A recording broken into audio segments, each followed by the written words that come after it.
So a good message bears repeating, so I'm going to repeat what the previous two speakers have said, maybe in slightly different words. Okay. Does this microphone work? All right. Okay. So I was given this topic of hot button issues in life sciences, and immediately I realized I wasn't quite sure what a hot button issue was. So what is a hot button issue? In my definition, a grant proposal to gain attention of a U.S. senator or a topic that could get you in a fight in a local bar. Right? Think about things that you could bring up about science. That would be a hot button. But of course, then I went to Wikipedia, and it had actually a very interesting definition: a social, economic, theological, spiritual, or scientific issue, which has become a political issue as a result of deliberate action or otherwise, whereby people become politically active over that issue. And I like this part of deliberate action or otherwise, and I'll get back to that. So I just thought we'd get to listing some of these things. Again, I am not a social scientist. I'm not sure how exactly to define this. So this is my amateur kind of production of this. But these I consider old hot button issues in the life sciences that started before 1970. Right? We certainly know about pesticides and other chemicals, going all the way to current things that are in your water bottles and such. Cigarette smoke, nuclear energy, and irradiated foods. Evolutionary biology has been there for a long time. Genetic testing, at that time, eugenics, animal rights and treatment, invasive species and extinctions at that time, and population growth, right? Population explosion, Paul Ehrlich, and all of that. And these were pre-1970s. Almost all of them are still on the table. I don't know if I consider cigarette smoke still a hot button issue in the United States. Maybe some bars you could go to a hot cigarette smoke, but not in general. But these things have been around for quite a while. And then just new hot button issues in the life sciences. Alan mentioned this, genetic engineering, and now more synthetic biology. And I always remember Alan coming to NC State, and about 3 years ago or something, synthetic biology, once the public wraps its mind around what is synthetic biology, it's going to freak them out. And he said that very strongly. I thought, well, you're right. But anyway, these things: stem cell research, genomics and neurological mapping, global climate change, geoengineering, antibiotic resistance in agriculture, immunization, and vaccines. Some of the same lists that Alan put up there. But of course, you see that some of these things are more hot button issues in some cultures than others. So sometimes geographically dispersed cultures differ, sort of Europe versus the U.S. on stem cell versus genetic engineering. Each of these things, as I think Bisham would point out, have their own specific publics and their own kinds of responses. So what's a hot button issue to one public is not a hot button issue to another.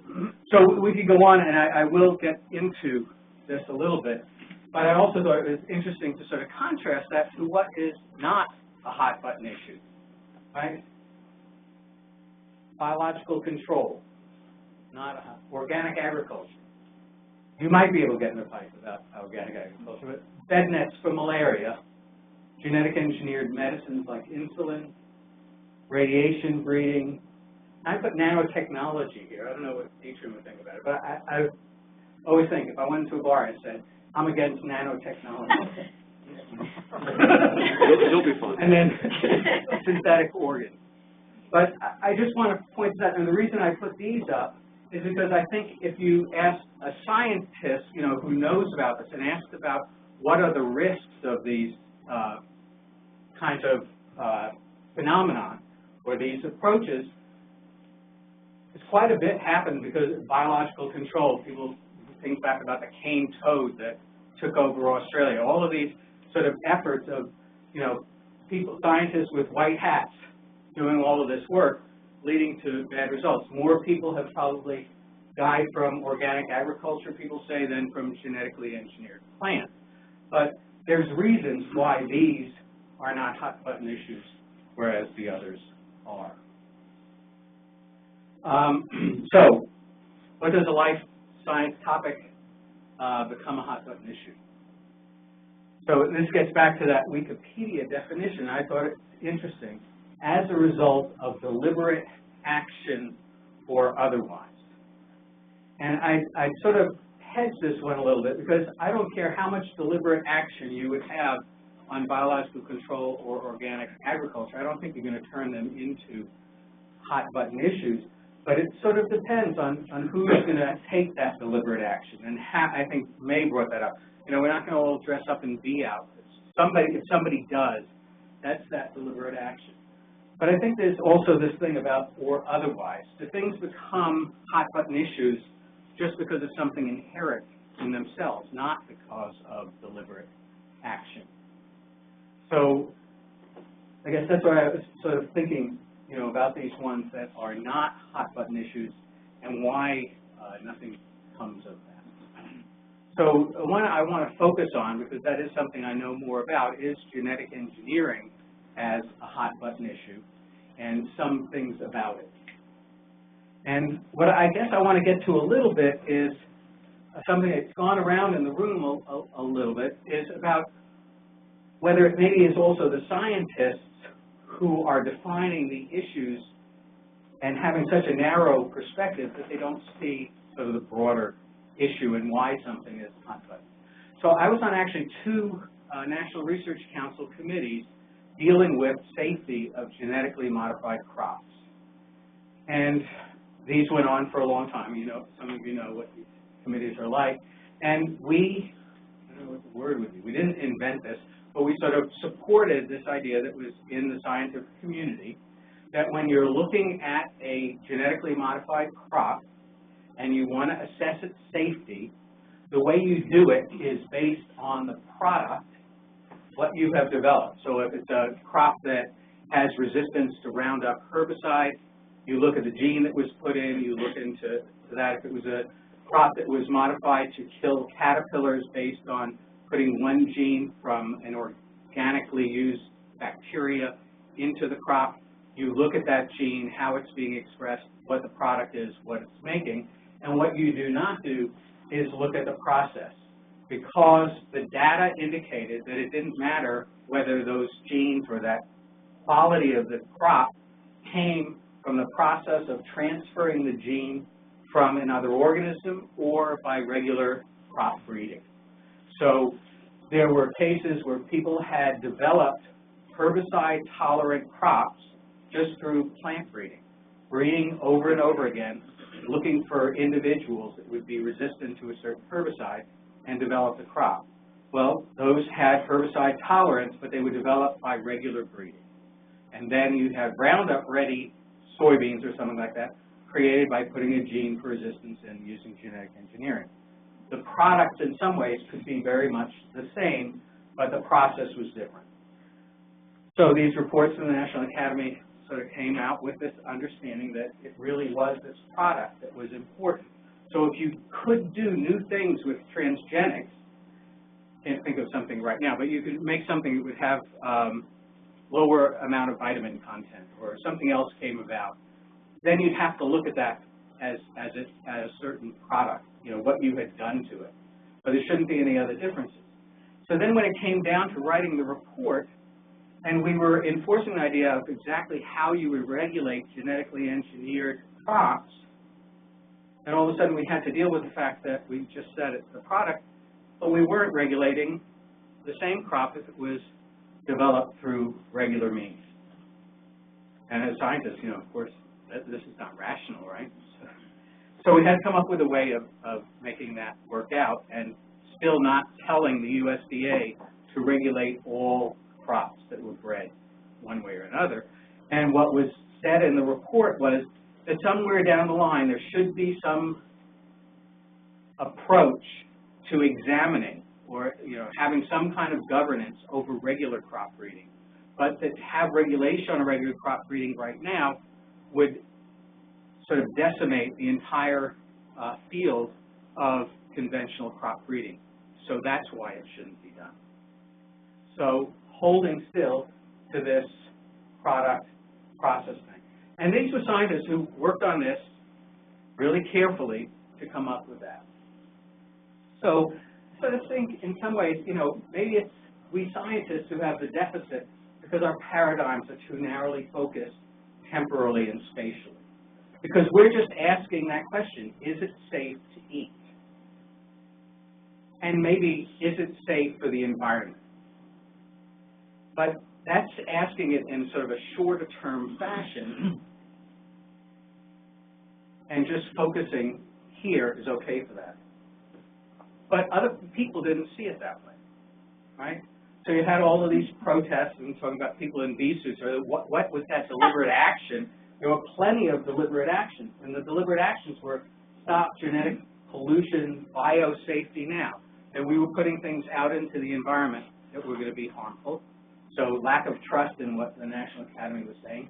Keep our food safe, stop GMOs. This is Greenpeace. Very effective. And as scientists, the response was, wait a minute, they didn't read my paper. You know, like these crops are safe. They're not going to do that harm. But they were doing this for a completely different reason that escaped all of these reports. And so the message here from the public is that it's the product and the process, but mostly the profit. It was not really about that at all. We were missing sort of the boat. And I think actually Fred Buttle is the first person who really put all of this stuff together in a paper about the environmentalization of the GM struggle.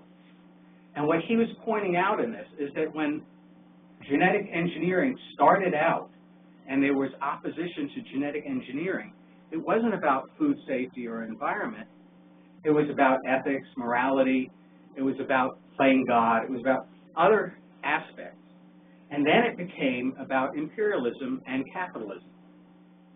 But then in the way he points out is that when people started arguing that, the voice was never heard. So they recognized that in the political arena, you couldn't argue about those kind of factors in terms of genetic engineering. The only way to argue about them was about environment and health. So we wound up with all of these arguments coming out from people who were over here thinking about ethics, morality, capitalism, talking about environment and talking about health. So what's kind of interesting is if you go back to these slides, these are the things that came out in the public, and we talk about public communication. What was being communicated to the general public by the people who were doing the deliberate actions wasn't necessarily what they were actually believing. And we had actually a conference at NC State where we brought a bunch of people together who had been against genetic engineering from different aspects. And again, trying to develop trust among them to talk more, and these kinds of things came out, but it's not what you see in the media. And they wouldn't talk to you about it if you were from the media. So I think that's important, and this is, you know, things are actually turning around a little bit, because what Fred Buttle also pointed out was that going that environmental health approach was not in the long run going to work if you're against GM crops, because the arguments didn't work, because Roundup was actually a very good herbicide, because using BT crops was decreasing the use of pesticides, and you're having less soil erosion because of the Roundup stuff. So people sort of came back to what really mattered was Monsanto. No food shall be grown that we do not own. Right? These were the kind of concerns. DuPont's sort of involved here too, but you know, Monsanto gets the front of things here.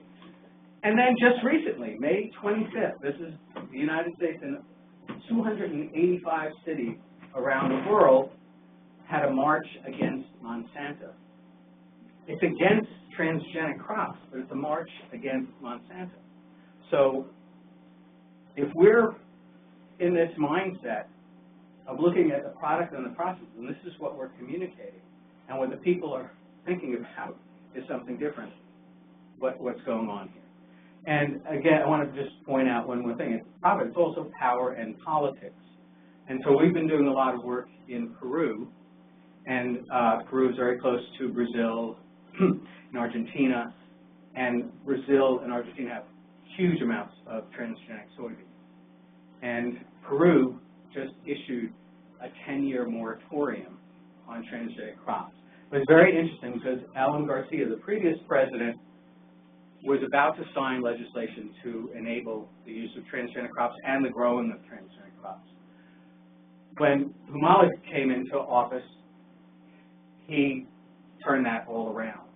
And part of that turning around had to do with the fact that he had a certain populace that he needed to please, but also because he wanted to allow the oil and other mining operations to continue to go on. There was sort of this political back and forth. So I just wanted to point out a few of these things to sort of indicate stuff that I think Alan was pointing out in the beginning is when we're coming from the science perspective, we have to know what our public is asking. And what I guess I really wanted to get into about this thing about deliberate is this thing that I see as a legacy effect.